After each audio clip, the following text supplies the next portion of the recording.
പറഞ്ഞില്ല നേരത്തെ, അദ്ദേഹത്തിൻ്റെ അമ്മ മരിച്ചപ്പോഴാണെന്ന് തോന്നുന്നു അമ്മയെക്കുറിച്ചൊരു കവിത എഴുതിയിരുന്നു.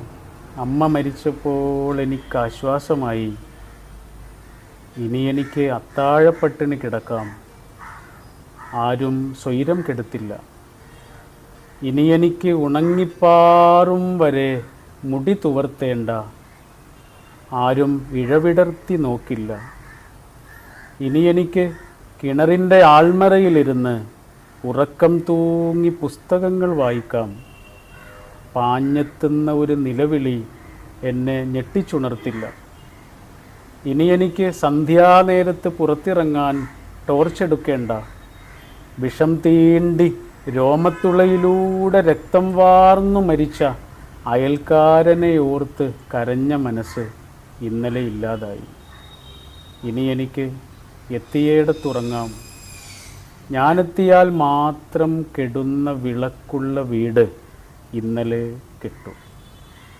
എന്തല്ലേ എല്ലാ നിയന്ത്രണങ്ങളും.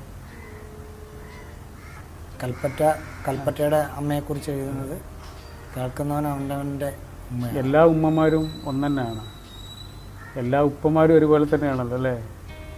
അതുകൊണ്ടാണ് ഈ ട്രോളുകളൊക്കെ എല്ലാവർക്കും ഒരുപോലെ മനസ്സിലാവുന്നത്. ഏകദേശം എല്ലാ മനുഷ്യനും അനുഭവങ്ങളൊക്കെ ഒരുപോലെ തന്നെയാണ്.